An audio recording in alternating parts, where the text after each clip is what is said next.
Hi everyone, this is Jarlath from Smart Vision Europe, and today we're going to be exploring how Data Robot's AutoML can be used to predict loan defaults.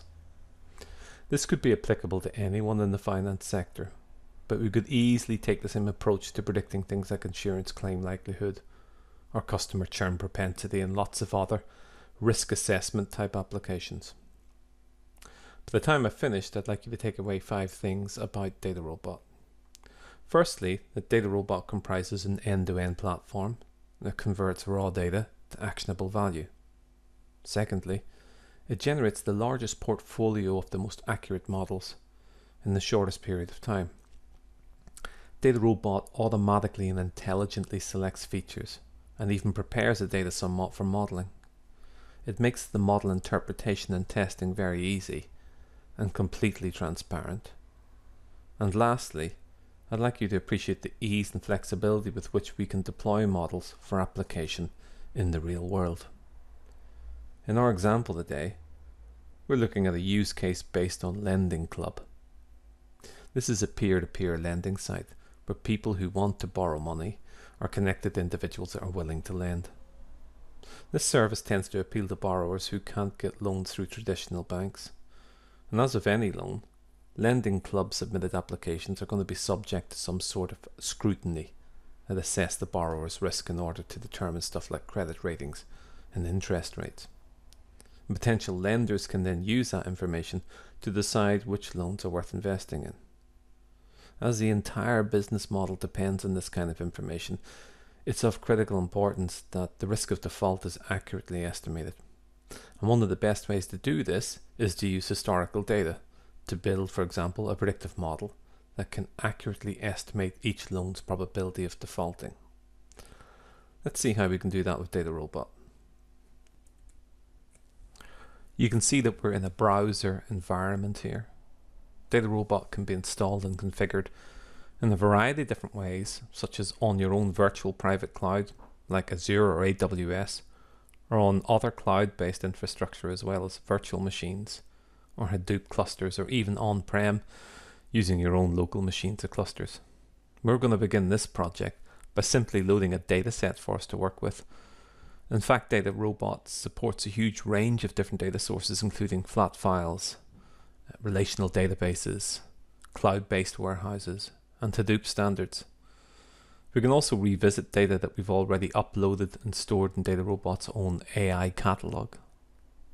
We're going to begin by uploading our Lending Club dataset, which we can do so simply by going to a local directory here and clicking and dragging it and dropping it onto the web page. It's worth noting that this dataset could actually be a zipped archive. It can deal with that quite well. What kind of data sources do you typically deal with? Are they flat files? Are they data warehouses or cloud-based repositories?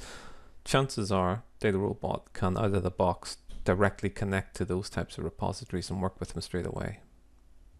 As the data is being uploaded, Data Robot reads and checks it before assessing the various features of the dataset and automatically calculating a number of different useful statistics. When it's finished, we can scroll down the page to view that type of summary information. The things we might want to pay attention to are numbers like minimum, maximum values, or means and medians of numeric fields, as well as a number of unique values that fall into the different categorical fields. We can also see little yellow triangles appearing here. These are warning symbols that indicate that the field may have, in this case, some outlier values. We can investigate further by clicking on the field itself and seeing it graphically. Here we're seeing a numeric field shown as a histogram. If I click on it, I can change it to 12, 15 bins to say 30 bins, just to see a bit more detail. And I can ask it to show the outliers themselves. I can do this with any field. And I can also scroll back up to the top and tell Data Robot what is the name of the field that we're actually using as our target. What is the thing that we're trying to predict?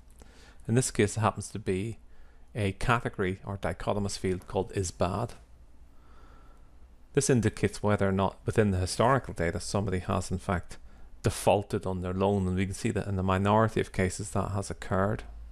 This is the thing we're trying to predict, and this is what Data Robot is going to challenge its own model building algorithms to try and predict as accurately as possible. To do so, it's got a number of different modeling modes here. You can see that the default in this case is quick. You might want to bear in mind that there are other levels of intensity that we can bring here. In this case, it's a classification problem because it automatically identifies that it's a categorical field. If the target variable was comprised of numeric values such as loan amount, it would have identified it as a regression type problem.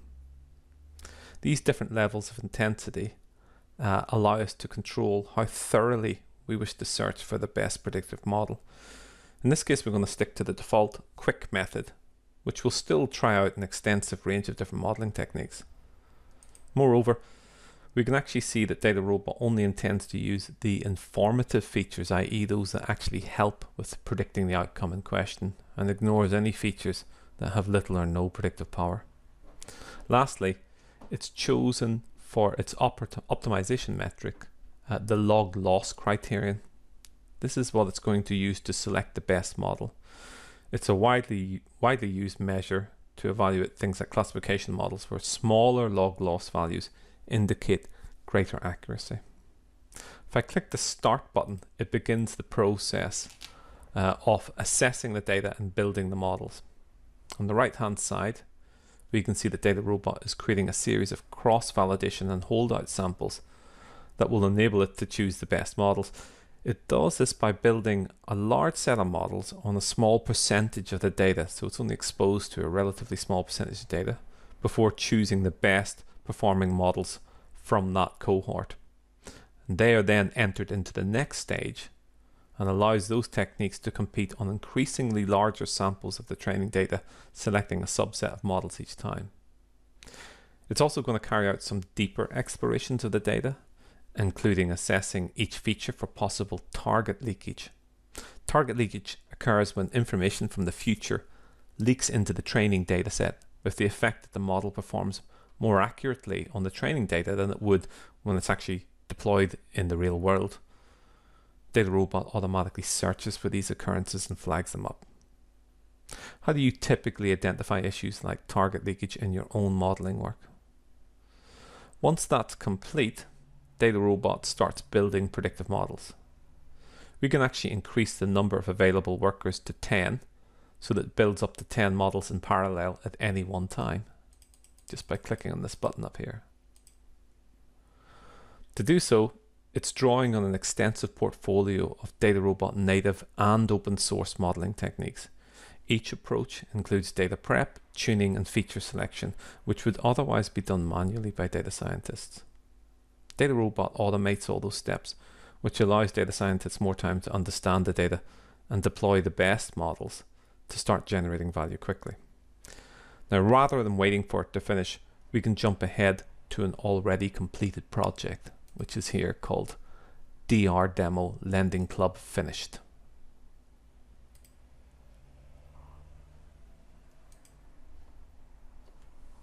Once the model building process has finished, we can view each of the individual models and see how they've been ranked in terms of the log loss criterion. Remember, this is the criterion that the quick method has chosen in order to optimize the model building process. We can rank them using other criterion such as area under the curve or root mean squared error. And we can also investigate these models in more detail. But before we do so, let's just return to the data view and see if the system has identified any fields that contain target leakage. This variable here, loan status, has been identified as doing so, and we can see why, because it's actually a detailed outcome view of the loan application itself. Now clearly this information would not have been available at the time of the loan, so it's effectively screened out. And we know that it's screened out because when we go to the feature list up here, we can see that we have 23 informative features, but 22 informative features where the leakage has been removed. And that's the list when that variable has been removed. Using a global view of each of the variables, each of the features here, we can see that one of the best variables for predicting the outcome is this field here, revol util %. And we can investigate it graphically and see its relationship to the target field, because now the histogram contains two scales. The measure here shows the percentage of credit line used relative to the total credit available. And we can see how, as the proportion of that value, as that percentage value increases, the proportion of defaulting also increases. So it indicates that it's a reasonably good predictor of that outcome. We can also look at text fields, such as this field here, which asks people to tell in the application what the name of their employer. Here, DataRobot has performed a number of quite sophisticated text extraction algorithms against this, and shaded the word cloud that's produced in terms of the word or the term's likelihood to default. So the term NAN here simply indicates that the person hasn't provided a response to the question, what's the name of your employer?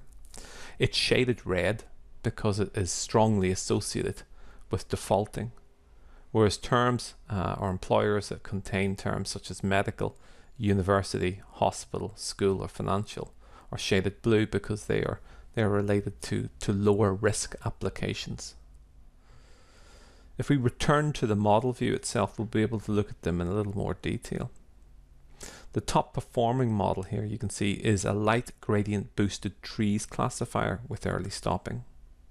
It's chosen because it's the single best model. It has the smallest log loss value in the cross validation. That's the average validation across all of the different validation sections that the model building took place against. Interesting enough, the next model appears to perform a little better. It's just a tiny bit smaller here in the log loss. It's called an AVG blender. But in reality, it's the average of the next two top performing light gradient boosting models. And if I click on it, we'll see why that is. You can see it's actually model 64 and model 20. If I click on that, we can see inside this, we can see the data. We can see that model 46 did some pre-processing. It built a light gradient boosting model. Model 20 had some pre-processing. It built a light gradient boosted model, and then it just blended and averaged them together. So although it appears to be doing better, it is in fact two separate models which have been averaged. If we look at the light gradient boosted model, we can see the blueprint for that when we click on it. And it shows us exactly what it's done. It shows us that it's taken the data, and for the categorical variables, it's performed some ordinal encoding of the categorical variables. It's similar to one-hot encoding. For the numerical variables, it's done some missing value imputation. And for the text data, as we saw earlier on, it's performed some processes to auto-tune the words and to pull out text terms, which will help predict the outcome in question before finally submitting those data to a light gradient boosted trees algorithm and producing predictions for us. One of DataRobot's greatest strengths is the comprehensive documentation it has throughout the system, but especially true of the model blueprints themselves. So for example, if I wanted to find out more information about any step within this model blueprint, or even how light gradient boosted trees work, I could simply click on that element and then click on DataRobot model docs, and that will pull open a little web page for me, give me quite comprehensive description of that particular algorithm, its history and how it works. If I click back here to DataRobot, I can go into more detail around this particular model itself and click on Understand to see how the variables themselves perform within the model, how these features perform within the model. Here we can see it says DataRobot has detected a redundant feature. The features are listed in percentage terms in terms of how much they contribute to the model accuracy. So we can see that this variable here, inc last 6 months, is the single best predictor within the context of this model. And our variable that we saw earlier on, revolutil%, has been identified as redundant. And that's basically because it contains the same information that's present in another field. This field here, revolutil, is an even stronger predictor. It measures the utilized credit line in absolute rather than percentage terms. The feature effects the little tab here, if we click on that, that shows us how the individual features perform across the whole range of values. So it's useful if we want to see linear and non-linear relationships between the predicted and actual outcomes to further assess if the field predicts well across those range of values. If we look at the field here, annual income, which is this third most important field across the model, we can see the partial dependence plot here showing the relationship between that, the sort of partial correlation, if you like, between that and the dependent field. If we look at that overlaid with predicted values and actual values, we're seeing some big deviations here between the actual values and the predicted values, indicating that for those in the highest income groups, that the predictions and the actuals don't necessarily always tally, and that's something to be aware of, that these higher values don't always correlate strongly with the predicted outcomes. We can also look at prediction explanations. So if we go into prediction explanations here, this will allow us to go even further to explain what drives predictions on a row-by-row basis, an individual case-by-case basis. They indicate the effect that key variables have on predictions and allow us to say why a given model has made a certain prediction. This row of data here, which is ID 2775, has a relatively high score in terms of its risk. We can see why that is the case, because the values themselves that are most impactful in that is this variable here, earliest CR line credit month, which has a value of 4. And 2 plus signs indicate that this variable exerts a moderate impact on driving the risk score upwards. And there's a group of variables here, including things like month since last record, annual income, Inc. last 6 months, which are all having a moderate impact upon that and indicating that this particular case is high risk. If we compare and contrast that with, say, something which is much lower risk down here, which is for this case here 5361, we can see that they have minus signs. So minus signs indicating they're driving the risk score down and that they are a better candidate for a loan application. And we can see which features are driving that. Lower score here, we have the variable Inc. last 6 months with the value 6, indicating that is that correlates with a lower risk. And the fact that their annual income is around about $90,000 and that the earliest CR line in month is 10 here, and employee title also lead media partners, the actual employer title itself driving the score downwards. So let's assume that we wanted to move forward with this model, in which case it makes sense for us to evaluate the fit. Fortunately, DataRobot provides us with a plethora of different techniques that we can use to drill down into the model performance and view it through a series of dynamic visualizations. So if we click on Evaluate here, the first thing we see is a lift chart. And this really shows us the fit of the model across the prediction distribution, where it's overperforming or underperforming. And we can compare this against the cross-validation average or the validation samples and change the sample size, which feature lists we want to include on that, or change the metric if we like. We can also look at an ROC curve here. This is a receiver operator curve commonly used to evaluate classification models of this type. It provides a host of measures that evaluate the model in terms of its ability to distinguish between, in this case, successful and unsuccessful loans. We can change the threshold values by which it does that. We've got some quite technical charts here. We can also compare it in terms of its performance as a confusion matrix, looking at the percentage of times it correctly classifies or misclassifies cases. And we can also quickly switch to the other types of models that we have there available to us. So we could look at the AVG blender here and see how that compares and see if that does a better job in terms of it. If at this stage I was working perhaps as a citizen data scientist and I wanted to share this project with other members of staff, perhaps an advanced data scientist, I could do so here simply by clicking up here and clicking on this button here to share this project. All they have to do is type in a name at this stage. So I could type in the name of a colleague, let's say, and we could send it to that individual. You can see there are different users and groups and organizations that we have here. So we can use this platform to support the creation of user groups and to reflect the personas and roles in data science across the entire data science life cycle. And on that note, it's worth noting that users don't have to use the Data Robot UI to work with the platform. They may in fact prefer to interact with it via an API or notebook interface, in which case that's completely available. Also, if they have built their own models independently of Data Robot, they can add them to the platform as model packages via the model registry. Finally, should we decide that we want to deploy our model, Data Robot offers a suite of available options, including one-time batch predictions, automated calendar-based scoring jobs, or even real-time scoring via an API. In fact, Data Robot provides a central hub to deploy, monitor, manage, and govern all of your models in production, irrespective of how and where they were created. How do you currently deploy and monitor model performance in your own data science team?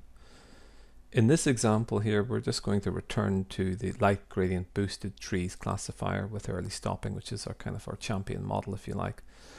And if I click on the menu item here, predict, what we'll see is that we can make predictions directly in the UI. This is an easy way, for example, to make predictions on an ad hoc basis, maybe an ad hoc batch basis. Here I've uploaded some data already called lendingclubscoring.csv, so it's basically scoring. If I download that, having scored it already, it simply allows me then to see what those predictions are. So here we can see that the row IDs, the prediction, and the label indicating whether or not we think that they are a good or a bad risk. An alternative route is to deploy the model to an external application server. So you'll see here that we have prediction. We can click on deploy. We can deploy to an external application server and call an appropriate API. Note that we also have a model registry where we can store models, and we can actually swap them out, deploy them, and archive existing models. When a model is deployed in a live environment, it actually opens up a portfolio of capabilities that enable the business to monitor the health and accuracy of a model in real time. In our case, we've only have a static model that's been deployed here, but if it was live, there are lots of different detailed dashboards that we could access. Let's just have a look at what they would look like. One of these capabilities includes an overview dashboard of all of the models running across the entire enterprise, of lots of key summary measures that can alert us to the service health and whether or not any problems are occurring in individual deployments. And we can monitor the service health of an individual deployment, showing, for example, the number of requests that have been made, the total number of predictions, the median response times and the median execution times, and see if there's any issues there with regard to actually delivering predictions to the business. And we can see the accuracy of individual models over time using a range of different metrics such as log loss that we've seen already, or AUC, and spot if it's decaying and whether or not the model needs to be refreshed. And we can also look at something called data drift. Data drift allows us to look at individual model features that indicate when key data distributions no longer match historical training data due to changes in the real world. Here, for example, we can see that we have a variable or a field which is failing. It's quite important and it's drifting quite a lot. So we might have to take action to retrain the model using more recent data to take account of that. Now, there are many other aspects and capabilities within Data Robot's cloud AI platform that we could explore. But I hope that gives you some sort of idea of the power and flexibility and the ease with which data scientists can step from raw data to tangible value using Data Robot. Thank you.